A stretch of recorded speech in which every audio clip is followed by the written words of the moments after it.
American president Donald Trump നാറ്റോയിൽ നിന്ന് അമേരിക്കയെ പുറത്തു കൊണ്ടുവരാനായിട്ട് പരമാവധി ശ്രമിക്കുമെന്നാണ് ഇപ്പോൾ മനസ്സിലാക്കാൻ സാധിക്കുന്നത്. NBCയുടെ മീറ്റ് ദ പ്രസ് എന്ന് പറയുന്ന ഇന്റർവ്യൂവില് ഡൊണാൾഡ് ട്രംപ് പറഞ്ഞ ചില കാര്യങ്ങളുണ്ട്. അദ്ദേഹത്തിന്റെ പോളിസി പ്ലാൻസ് ഇത് അദ്ദേഹം എന്താണ് ഉദ്ദേശിക്കുന്നത് എന്ന് നമുക്ക് മനസ്സിലാക്കിയെടുക്കാൻ പറ്റുന്ന തരത്തിലാണ്. എന്ന് വെച്ചാൽ ഇനിയുള്ള അദ്ദേഹത്തിന്റെ ടേം പീരീഡ് ഏതാണ്ട് 2029 വരെ നീളുന്ന ഒരു കാലഘട്ടമാണ്. അതായത് 2029 തുടക്കം വരെ അദ്ദേഹം അധികാരത്തിൽ തുടരും.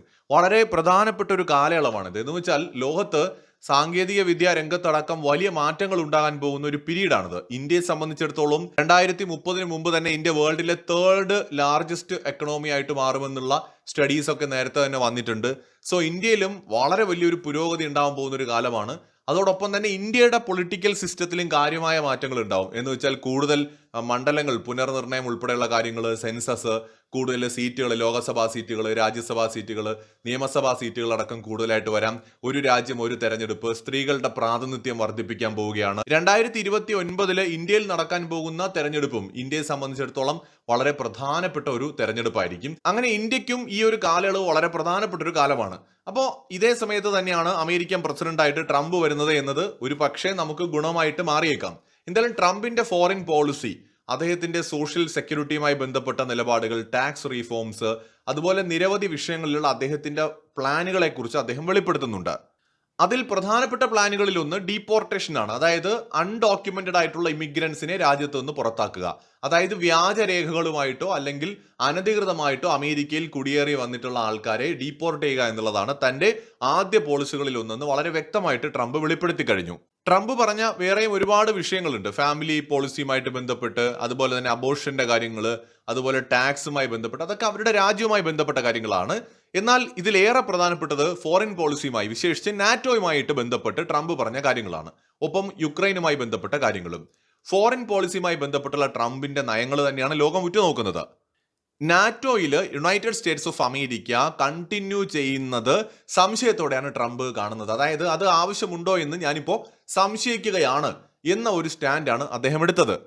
അതായത് അദ്ദേഹത്തിന്റെ കാലയളവിൽ നാറ്റോയിൽ തുടരുകയാണെങ്കിൽ അത് അതിന്റെ സഖ്യത്തിന്റെ ഭാഗമായിട്ടുള്ള രാജ്യങ്ങൾ അവരുടെ ബില്ലുകൾ പേ ചെയ്യുകയാണെങ്കിൽ, അതായത് അവരുടെ ഉത്തരവാദിത്വം നിറവേറ്റുകയാണെങ്കിൽ, GDP-യിൽ നിന്ന് അവർ കോൺട്രിബ്യൂട്ട് ചെയ്യാമെന്ന് പറഞ്ഞിരിക്കുന്ന തുക കൃത്യമായി നാറ്റോയ്ക്ക് വേണ്ടി കോൺട്രിബ്യൂട്ട് ചെയ്യുകയാണെങ്കിൽ മാത്രമേ അമേരിക്ക നാറ്റോയിൽ തുടരുകയുള്ളൂ എന്ന് വ്യക്തമാക്കുകയാണ് ട്രംപ് ചെയ്തിരിക്കുന്നത്. അതായത് ഈ മിലിറ്ററി സപ്പോർട്ട്, യുക്രൈന്റെ വിഷയത്തിലടക്കമുള്ള മിലിറ്ററി സപ്പോർട്ട് ട്രംപ് അഡ്മിനിസ്ട്രേഷന്റെ സമയമാകുമ്പോഴേക്കും അത് കുറയാനാണ് സാധ്യത എന്ന് തന്നെയാണ് ഇത് സൂചിപ്പിക്കുന്നത്.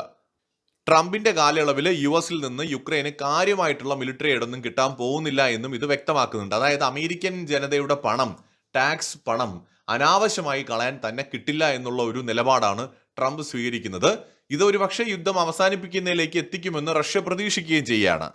അതായത് നേരത്തെ ഈ നാറ്റോയിൽ 2% അവരുടെ GDP-യിൽ നിന്ന് 2% നാറ്റോയ്ക്ക് വേണ്ടി കോൺട്രിബ്യൂട്ട് ചെയ്യണമെന്നതായിരുന്നു അംഗരാജ്യങ്ങൾക്കിടയിൽ ഉണ്ടായിരുന്ന ധാരണ.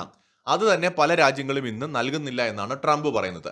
രണ്ടാമത് താൻ അതൊരു 4% വർദ്ധിപ്പിക്കുന്നതിനെ കുറിച്ചാണ് ആലോചിക്കുന്നത് എന്നും ട്രംപ് പറയുന്നുണ്ട്. ഈ നാറ്റോയിലെ രാജ്യങ്ങൾ, ഓൾമോസ്റ്റ് എല്ലാ രാജ്യങ്ങളും വളരെ വികസിതമാണ്, ഒന്നാമത്തെ കാര്യം. പക്ഷെ എങ്കിൽ പോലും ഒരു 4% നാറ്റോയ്ക്ക് വേണ്ടി നൽകാനായിട്ട് ഈ രാജ്യങ്ങൾക്ക് കഴിയുമോ എന്നതാണ് പ്രധാനപ്പെട്ട ഒരു ചോദ്യം.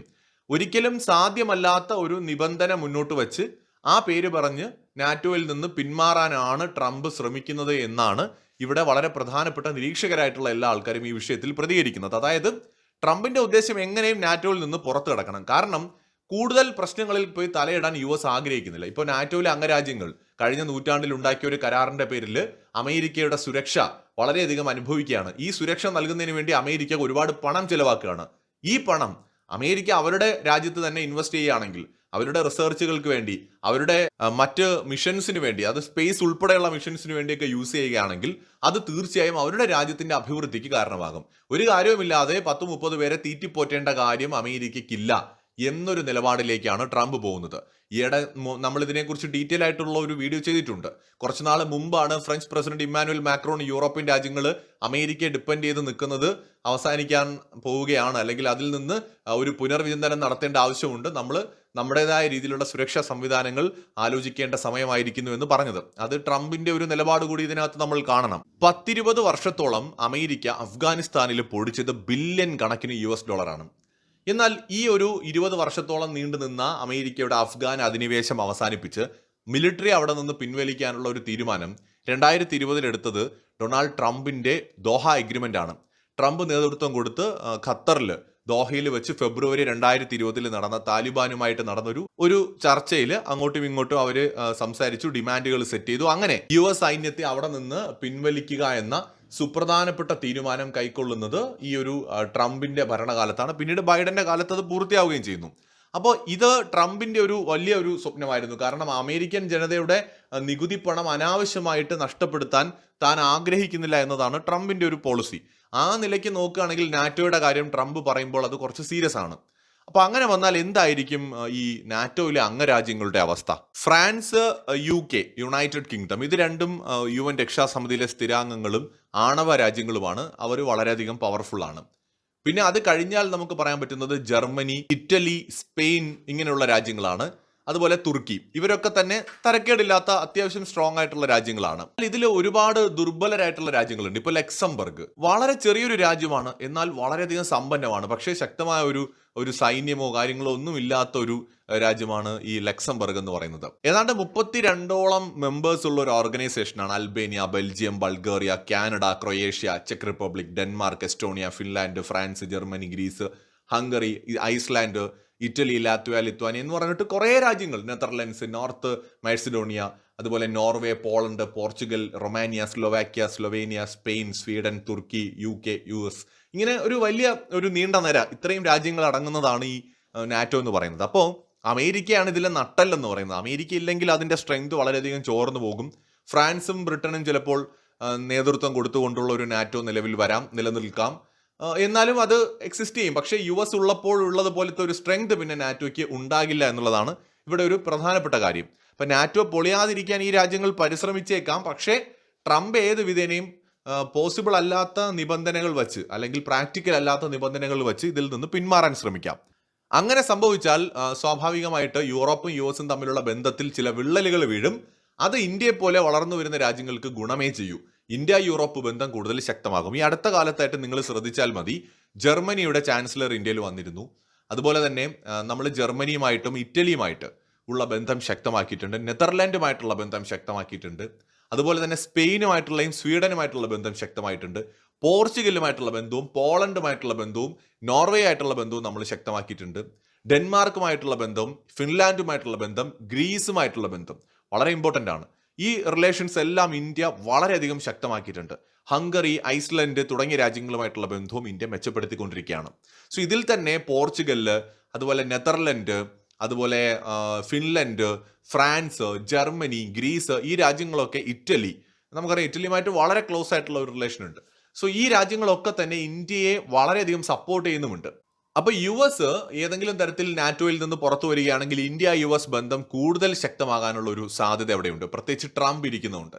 രണ്ടാമത്, ഇതേ സമയം തന്നെ ഫ്രാൻസ്, ജർമ്മനി എന്നിങ്ങനെയുള്ള രാജ്യങ്ങളിലൂടെ ഇന്ത്യയുമായിട്ടുള്ള ബന്ധവും യൂറോപ്പ് ശക്തിപ്പെടുത്താൻ സാധ്യത വളരെ കാണുന്നുണ്ട്. കാരണം ഇവിടെ ഈ യൂറോപ്യൻ രാജ്യങ്ങൾ ഏറ്റവും അധികം ഭയപ്പെടുന്നത് റഷ്യയും അതേ സമയത്ത് ചൈനയുമാണ്. അപ്പൊ അതിൽ ചൈനയുമായിട്ട് ഡയറക്റ്റ് ഫൈറ്റ് ചെയ്യുന്ന ഒരു രാജ്യമാണ് ഇന്ത്യ. അത് 2020 ഗാൽവാനിലൂടെ ലോകം കണ്ടതാണ്. ഇന്ത്യ ചൈനയെ നേരിടാൻ സജ്ജമായൊരു രാജ്യമാണെന്ന് ലോകത്തിന് മനസ്സിലായിട്ടുണ്ട്. റഷ്യ ഇന്ത്യയുടെ ഏറ്റവും ക്ലോസ് ആയിട്ടുള്ള സുഹൃത്താണ്. അതായത് ഏതെങ്കിലും തരത്തിൽ നാളെ റഷ്യയുമായിട്ടൊരു പ്രോബ്ലം വന്നാൽ മീഡിയേറ്ററായിട്ട് നിന്നിട്ട് അത് സോൾവ് ചെയ്യാൻ, അങ്ങനെ ഒരു സഹായത്തിന് ഇന്ത്യയെ കൊണ്ട് പറ്റുമെന്നും യൂറോപ്യൻ രാജ്യങ്ങൾക്കറിയാം. യൂറോപ്യൻ രാജ്യങ്ങൾ ഏറ്റവും കൂടുതൽ ഭയപ്പെടുന്നത് റഷ്യയാണ്, രണ്ടാമത് ചൈനയുമാണ്. ഇവിടെ രണ്ടിടത്തും ഇന്ത്യയുമായിട്ടുള്ള ബന്ധത്തിന് യൂറോപ്പ് വളരെ വലിയ പ്രാധാന്യം കൊടുക്കും. കാരണം ഒന്ന്, റഷ്യയുമായിട്ടുള്ള സൗഹൃദം, അതിലൂടെ ഒരു നയതന്ത്ര തലത്തിൽ പ്രശ്നങ്ങൾ പരിഹരിക്കാനുള്ള വലിയ സാധ്യത തുറന്നു കിടക്കുന്നു എന്നുള്ളതാണ്. രണ്ടാമത്തെ പോസിബിലിറ്റി, ഇപ്പോൾ ഇന്ത്യയുടെ സഖ്യം ഉണ്ടാക്കുന്നതിലൂടെ ചൈനീസ് ഭീഷണികളെ മറികടക്കാൻ കഴിയുമെന്നതും, ഒരു മേജർ പവറായിട്ട് വളർന്നു വരുന്ന രാജ്യമെന്ന നിലയ്ക്ക് ഇന്ത്യയുമായിട്ടുള്ള റിലേഷൻ കൊണ്ട് ഡിഫൻസ് അടക്കമുള്ള കാര്യങ്ങളിൽ നേട്ടമുണ്ടാകുമെന്നും യൂറോപ്പ് കരുതും. സോ അങ്ങനെ വന്നാൽ ഇപ്പോൾ നാറ്റോയിൽ നിന്ന് ട്രംപ് പിൻവാങ്ങുകയും നാറ്റോയുടെ സ്ട്രെങ്ത് ചോർന്നു പോവുകയും ചെയ്താൽ പുതിയ പ്ലേയേഴ്സിന് വലിയൊരു ഓപ്പർച്യൂണിറ്റി അത് കൊടുക്കും. ഇന്ത്യയുമായിട്ടുള്ള റിലേഷൻസിന് വലിയ പ്രാധാന്യം യൂറോപ്പും കൊടുക്കും. അതേസമയം തന്നെ അമേരിക്കയും ഇന്ത്യയുമായിട്ടുള്ള റിലേഷന് വലിയ പ്രാധാന്യം കൊടുക്കും. ഈ അടുത്തിടെ നമ്മളെ ഇസ്രോയാണ് യൂറോപ്യൻ സ്പേസ് ഏജൻസിയുടെ ഒരു പ്രധാനപ്പെട്ട സൂര്യനിലേക്കുള്ള ഒരു മിഷൻ വിക്ഷേപിക്കുന്നത് നമ്മുടെ ഇന്ത്യയാണ്. അവർക്ക് വേണമെങ്കിൽ നാസയെ സമീപിക്കാമായിരുന്നു, അല്ലെങ്കിൽ സ്പേസ് എക്സിനെ സമീപിക്കാമായിരുന്നു. ജപ്പാൻ ഏജൻസീസ് ഉണ്ട്, ജപ്പാൻ സ്പേസ് ഏജൻസി ഉണ്ട്, അവരെ സമീപിക്കാമായിരുന്നു. പക്ഷേ അവർ ചൂസ് ചെയ്തത് ഇസ്രോയാണ്. അതിന്റെ കാരണങ്ങളിൽ ഒന്നെന്ന് പറയുന്നത് ഇസ്രോയുടെ സക്സസ് റേറ്റ് എന്ന് പറയുന്നത് ഏകദേശം 97% ആണ്. ലാസ്റ്റ് 60 ലോഞ്ചസിൽ നമ്മുടെ സക്സസ് റേറ്റ് 97 ആണ്. ഇത് നിലവിലുള്ള ഏതൊരു സ്പേസ് ഏജൻസിയുമായി താരതമ്യപ്പെടുത്തുമ്പോഴും വളരെയധികം വിശ്വാസം ഇന്ത്യൻ ബഹിരാകാശ ഏജൻസിക്ക് നൽകുന്ന ഒരു ഘടകമാണ്. രണ്ടാമത്, യൂറോപ്യൻ സ്പേസ് ഏജൻസിയും മനസ്സിലാക്കി കഴിഞ്ഞു ഇന്ത്യ വെറുമൊരു ദരിദ്ര രാജ്യമല്ല. ഇനി ഇന്ത്യ ലോകത്തെ ചലിപ്പിക്കാൻ കഴിയുന്ന ഒരു പ്രധാന ശക്തിയാണ് എല്ലാ മേഖലയിലും, സ്പേസിലുമെന്ന് യൂറോപ്യൻ ബഹിരാകാശ ഏജൻസി മനസ്സിലാക്കിയിട്ടുണ്ട്. അപ്പോൾ സാങ്കേതിക വിദ്യയുടെ കാര്യത്തിലും ഇന്ത്യയുമായി സഹകരിക്കാനുള്ള യൂറോപ്പിന്റെ സന്നദ്ധതയാണ് ഈ ഒരു മിഷന് ഇന്ത്യ തെരഞ്ഞെടുത്തതിലൂടെ, ഇസ്രോ തെരഞ്ഞെടുത്തതിലൂടെ യൂറോപ്യൻ യൂണിയൻ നൽകുന്നത്. സോ ഇനിയുള്ള വർഷങ്ങൾ വളരെ വളരെ നിർണായകമാണ്. യൂറോപ്യൻ രാജ്യങ്ങൾ കൂടുതൽ പങ്കാളികളെ തേടും. ഇത്രയും കാലം അമേരിക്കയുടെ ആശ്രിതത്വത്തിലായിരുന്നെങ്കിൽ ഇനി അതിൽ നിന്ന് ഇന്ത്യയെ പോലുള്ള രാജ്യങ്ങളുമായിട്ടുള്ള പങ്കാളിത്തത്തിന് അവർ പ്രാധാന്യം കൊടുക്കും. ഒരിക്കലും അവർക്ക് റഷ്യയുമായിട്ടും ചൈനയുമായിട്ടും ഒരു ഫ്രീ ആയിട്ടുള്ള ഒരു സൗഹൃദം ഡെവലപ്പ് ചെയ്യാൻ പോസിബിൾ അല്ല. ഇത്രയും കാലത്ത് അവരുടെ ഒരു ഹിസ്റ്ററി വെച്ച് നോക്കിക്കഴിഞ്ഞാൽ പോസിബിൾ അല്ല. അവിടെ ഒരു തേർഡ് പവർ എന്ന രീതിയിൽ ഇന്ത്യയാണ് അവർക്കൊരു ഏറ്റവും ബെസ്റ്റ് ചോയ്സ്. യു.എസ് കഴിഞ്ഞാൽ ദുർബലമായ ജപ്പാനുമായിട്ടോ അല്ലെങ്കിൽ സൗത്ത് കൊറിയയുമായിട്ടോ ഒന്നുമുള്ള ബന്ധത്തിന് ഒരു വാല്യൂം അവർ കൊടുക്കുന്നില്ല. നോക്കൂ, നമ്മുടെ ജിയോ പൊളിറ്റിക്സിലെ ഒരു റിയാലിറ്റി അല്ലേ. ഇപ്പൊ യൂറോപ്യൻ രാജ്യങ്ങൾ റിലേഷൻഷിപ്പ് ഉണ്ടാക്കാൻ ആഗ്രഹിച്ചാൽ അവരുടെ മുമ്പിൽ യു.എസ് കഴിഞ്ഞാൽ പിന്നെ വരുന്നത് ആരൊക്കെയാണ്? Russia, China, America. ചൈനയുമായിട്ടുള്ള ബന്ധം ഓൾറെഡി വളരെ മോശമാണ്. റഷ്യയുമായിട്ടുള്ള ബന്ധവും ഇപ്പോൾ വളരെ വേസ്റ്റ് ആയി കഴിഞ്ഞു. പിന്നെ അവരുടെ മുമ്പിൽ ഇന്ത്യ മാത്രമേ ഉള്ളൂ. വേറെ ഏത് ലോകശക്തിയുണ്ട്? ജപ്പാൻ ഒരു വേൾഡ് പവറാണോ? സൗത്ത് കൊറിയ ഒരു വേൾഡ് പവറാണോ? നോർത്ത് കൊറിയ ഒരു പവറാണോ? ഇറാൻ ഒരു പവറാണോ? UAE സൗദി ഒരു വേൾഡ് പവറാണോ? അല്ല.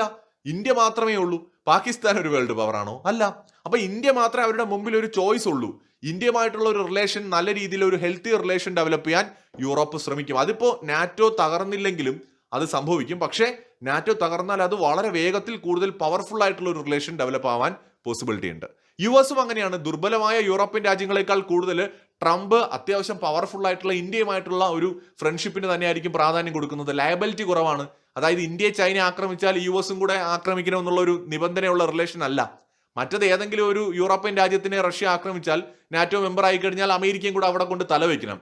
അപ്പൊ അവിടെ അമേരിക്ക ഒരു പ്രൊട്ടക്ടർ ആയിട്ട് മാറുകയും വളരെയധികം സാമ്പത്തികമായിട്ട് ഇവരെ സഹായിക്കുകയും ചെയ്യാൻ നിർബന്ധിതമാകും. എന്നാൽ ഇന്ത്യയുമായിട്ടുള്ള റിലേഷൻ അങ്ങനെയല്ല. ഈക്വൽ ആയിട്ട് മ്യൂച്വൽ റെസ്പെക്റ്റോട് കൂടിയുള്ള റിലേഷനാണ്. സോ അവിടെ ബിസിനസ് സംസാരിക്കാൻ പറ്റും. അവിടെ രണ്ട് രാജ്യങ്ങളുടെ മ്യൂച്വൽ ഇൻട്രസ്റ്റുകൾ പ്രധാനമായിട്ട ഒരു വിഷയമാണ്. ഡിഫറെന്റ് ആയിട്ടുള്ള വിഷയങ്ങളിൽ ഡിഫറെന്റ് ആയിട്ടുള്ള ഒപ്പീനിയൻസ് എടുക്കാം. അവിടെ ഒരു കൂട്ടായ്മയുടെ ആവശ്യമില്ല. കൂടിയിരുന്ന് ചർച്ച വേണ്ട. ഇന്ത്യക്ക് ഇന്ത്യയുടെ നിലപാട്, യുഎസിന് യുഎസിന്റെ നിലപാട്. അവിടെ കുറച്ചും കൂടെ ഒരു ഫ്രീ ആയിട്ടുള്ള ഒരു റിലേഷൻഷിപ്പ് ആയിരിക്കും. കുറച്ചും കൂടെ നിബന്ധനകൾക്ക് പുറത്തു നിന്ന് കാര്യങ്ങൾ ഡിസൈഡ് ചെയ്യാൻ പറ്റും. സോ ട്രംപിന്റെ പോളിസീസ് പ്രത്യക്ഷത്തിൽ അത് പ്രോ അമേരിക്കൻ ആയിട്ട് തോന്നുമെങ്കിലും നമ്മൾ അതിനെ കുറെ കൂടി ഡീപ്പായിട്ട് നോക്കുമ്പോൾ ഇന്ത്യയെ സംബന്ധിച്ച് പലതും ഇന്ത്യക്ക് ഗുണകരമായിട്ട് വരാൻ തന്നെയാവും സാധ്യത. മറ്റൊരു വീഡിയോയുമായി വീണ്ടും കാണാം.